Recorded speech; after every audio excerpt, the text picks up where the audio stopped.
Advantage Athletic Therapy, personalized rehabilitation programs with a whole body approach. Enjoy the podcast. Time for the August 2026 show with Barb from Healthy, Well, and Wise. Barb, we've just come through another heat wave, and one of the things that I noticed about that was just up the road, just check on the older neighbors. When all you have all that heat, you know what I mean? Just takes a minute, and it kind of leads to what you wanted to talk about today, and it's called Notice It. So I'm going to give you the floor, and I'm going to throw a few questions at you if you don't mind. Fire away. All right. Yeah, it's something that living in a really lovely neighborhood, um, but it's also there are a lot of aging people, and so you never don't want to be in anybody's pocket.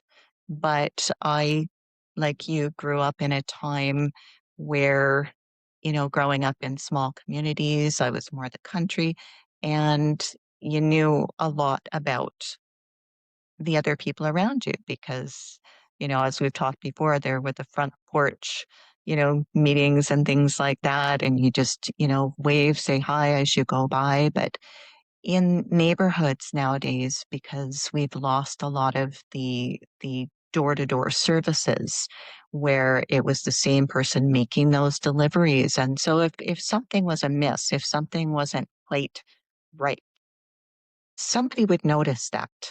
And that isn't the way anymore. So as a community, and because of the way I was raised, it's just that observer sort of, and the spidey senses, and the just knowing that each of us are connected, and we do have a responsibility to be stewards of our community and to one another. And I don't know that necessarily with the sort of emergency way that people are living nowadays, that's being taught to the newer generations. I think that there's more of a stepping back and thinking that people are being nosy or intrusive. And certainly you can take it to the next level when you're caring. But yeah, I think that getting back to that and recognizing that there's deep value to observing and noticing and then taking that step of caring when we don't see something quite right. It's an opportunity too. I think that talking about that, I think neighborhoods need to be more in tune with each other as far as, you used to see neighborhood parties, neighborhood block parties and things like that, where everybody would potlucks. And I think that's something as a society we need to sort of reinvent or do again, because it's important to understand who your neighbors are and how you can interact with them in a positive way. And like you said, when a situation arises, you're there for each other, because that's what it boils down to, really. You want to be able to know your neighbor, and if they need a hand, you can give them a hand. Absolutely. And I mean, generally the worst it costs you is a couple of minutes of your time. It's if you have a neighbor who has mobility issues, perhaps there are some cognitive decline issues. Just observing, I've had a couple of times where I've shut the stove off and run out to help guide the one neighbor home because, either the wind was ferocious out there and she was at risk of a fall, which is totally going to change her quality of life. Take anything for me. And I'm not crossing a boundary of being, an obnoxious, nosy person, but it was just like, okay, there's imminent danger here to this person. And, knowing that a fall would be catastrophic at her age with her condition, and, that what that means for her spouse, for the rest of their family, if that were to happen. So it took nothing to go out and just, help her to the mailbox and then help her home safely and share a few words. It's And yeah. those little steps, you know, yesterday my husband was slugging it out in the heat, moving rocks. We got five 5 tons of assorted rocks now that he's retired. So the neighbor across the road brought him over a Gatorade. He's like, "It looks like you might need this, bud."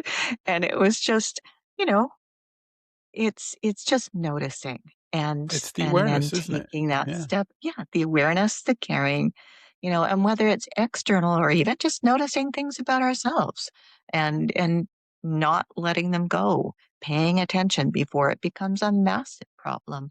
It's that ability to be attentive in the moment instead of caught up in the rat race. It's it's refreshing. Like, it feels good. It doesn't cost you anything other than a few minutes to be that steward in a community. And I love seeing that. I love knowing that the neighborhood kids that, everybody's kind of keeping an eye out for them.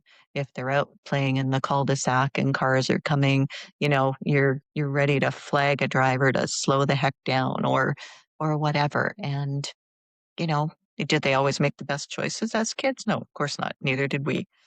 But again, you don't want to see anybody, injuring a child or worse. If you can just be aware and call attention.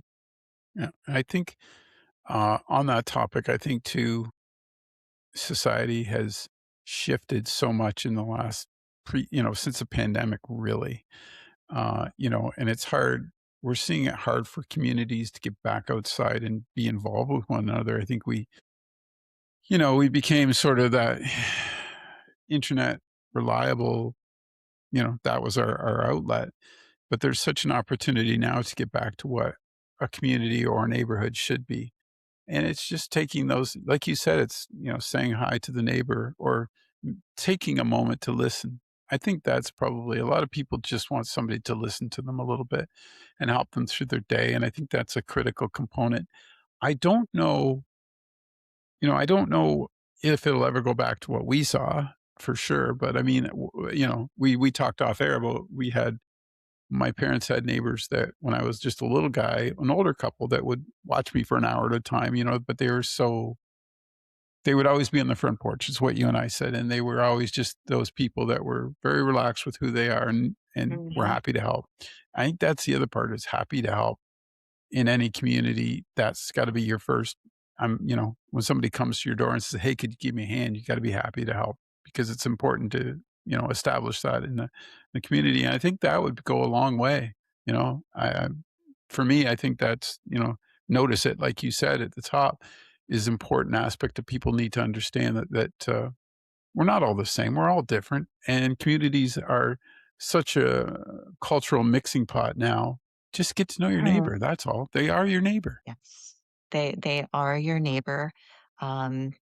It's we've had a few in our immediate area with serious cognitive issues and we've seen their family come and visit. We've seen their grandchildren grow up, things like that. And when we started to see things go awry, it's just, go meet out in the driveway for a second. Hey, do you would you like me to let you know if something seems off at your mom's place? And they're like, "Oh my gosh, that would be such a huge relief." And, it's just it doesn't cost anything to do that. I'm not taking on more responsibility than I'm comfortable, but it's just that person is vulnerable. I can make a difference and give somebody some peace of mind and I think that, being that connected person to the community, it's just a very, very important thing for us to take that notice. And, being the dog walkers that we are, we're, when Yeah. the weather's not too crazy hot, for sure, we're 2 or 3 times a day. So you do see, oh, there are some papers piling up. Yeah, okay, either they're away or, perhaps they've injured themselves and they can't come pick them up, or there's something more serious going on. So if you see their neighbors, you're like, hey, everything okay next door? And then they're like, you know what? You're right. I should go check on them. But Yeah, that observation, that empathy, that caring, um, we all have that ability for certain. And I think our communities can only get stronger for that and better for that. And it doesn't, it doesn't have to turn into anything that's invasive or uncomfortable, but we can still be making a huge difference. And I think in your line of work, and we should get to that because I think that's a skill that you developed over time with what you do, and you're talking to people constantly. It's kind of what I do too. You're Mhm. not afraid to initiate that conversation with someone that you don't know. And maybe, talk a little bit about that because it's a big step in your practice, isn't it? Oh, it's huge. It's and more especially since the pandemic, because the underlying emotional current and how that affects your overall wellness. It's not separate. It's not over here. It's influencing everything. So my observations and my questions for my clients are often based very, very differently than they have ever been in the 35 years that I've been in practice. It's sometimes that pause just to allow the person some time to collect themselves, to think about, a response or to formulate and put things together. That's a lot of what I do is just let's collect the pieces. Let's how would you like to put this puzzle together? But it's honoring their own noticing of themselves.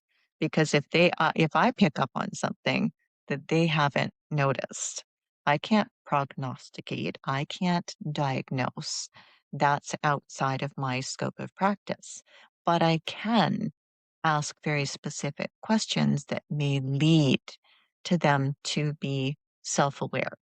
And so it very much is not for me to make any assumptions, not to come to any conclusions immediately, but simply to gently help guide them and then help them with the steps that are within their ability in this moment.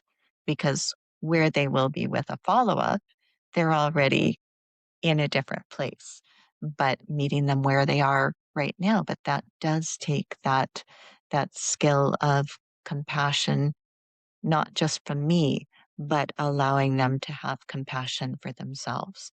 So a lot of people are beating themselves up about what they feel are inadequacies or shortcomings or, things they know they shouldn't do, but they do them anyway because there's that secret pleasure in it for them. And it's just there's no judgment. You know, there's That's a just big no one. place for that for any of Yeah. us, no place for judgment. And just seeing where we can meet people at and to be that community for them in that respect, maybe connect them with somebody else that they need to be in touch with. I do that all the time that, what, they call up or they email and I talk to them for a few minutes and it's like, what, I also feel that these are the things you're going to need and these are the people that you need to, because it's has nothing to do with the compensation monetarily.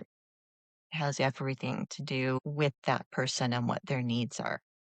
And that's just, I don't know. To me, it's instinctive. It's also And skills that have grown. But yeah, I just, to me, my husband says I'm a terrible business person, but I'm a really yeah, I get awesome that too, person. but I'm very So, empathetic towards helping others. yeah, it's just, It's it's a pretty burden. funny sometimes. So, But if you can get them feeling better on the inside with your job, suddenly that door opens on the outside. They can sit on that porch and they don't feel they're alone. And I think what you mhm. nailed something when that first part of that conversation that I was going to follow up on with you is everybody doesn't realize everybody else is going through the same thing. Like my problem, oh, my problem's the biggest. Well, no, there's somebody else that has the same problem as you and they're struggling too. So, you know, we're kind of afraid to ask each other what's going on, right? I think that's a big thing, and you get to break down those barriers and allow people to, get feeling better about their physical health and their mental health at the same time, which is, I think, it's critical in today's society. We got to have more of that, to be honest with you. Yeah. Yeah, I think that fear of committing to something that they're not wanting to commit to can block the sharing and the, you know, not the commiserating and wallowing kind of, thing that gets really you see a lot of self-help groups and things like that, and I'm like, "Whoa, this is anything but self-help. This is just you're all in there with your shovels digging it deeper." That's not what self-help groups are all about. It's definitely that opportunity to just share the human connection, the human condition, because and that's humane, that's humanity. Uh, you know, we're not actually all that different, and that's how we get to know that. Um, we grow as individuals when we open ourselves to, you know, it doesn't mean you have to be besties. You don't have to be in each other's pocket, anything like that. But you can really be involved as much as you would like to be, and by noticing things, you're right, your life will be a lot richer in a lot of ways, and a lot less stressful. You might think it will be the opposite, but it'll be totally a different form because it takes away the isolation. A lot of Yeah. people, as busy as they are, they're lonely and isolated. And Hmm. by the way, I love my mom's community. It Yeah, is she moved. Yeah. oh, yeah, It's perfect, yeah, right? it's That's a great example of just yeah, getting out there and being positive and getting involved. I think that's the next thing. When someone does something to help someone else, that feeling that they get, mhm, that's a euphoria, and then they can build on it, especially if they've been self-isolating and they have success. You can really see people that grow quickly from that, which is always amazing to watch. mhm. It is. It truly is. Yeah, mom's enjoyed showing off her family when they come to visit, and, she's just yeah, I really hope she'll thrive. I know it was a huge, huge shift for her for certain, but she loves her place and she's met some really fantastic people in the short time she's been in there already. Um, and yeah, there is that old time feel, even though some of the people are just over 55, some are, as old as she is or older, but it's a great connected little community that they've got going on there. That's cool. It's nice to hear Mhm. that success too, right? Because Yeah. that's something you want for your friends and your family for sure. Interesting topic. Notice it. We talked about today. It'll be out in the August Hub. Thanks for doing this. I took up a lot of your time today, so I greatly appreciate It's it. okay. Have a great day. You too, and take care. You too.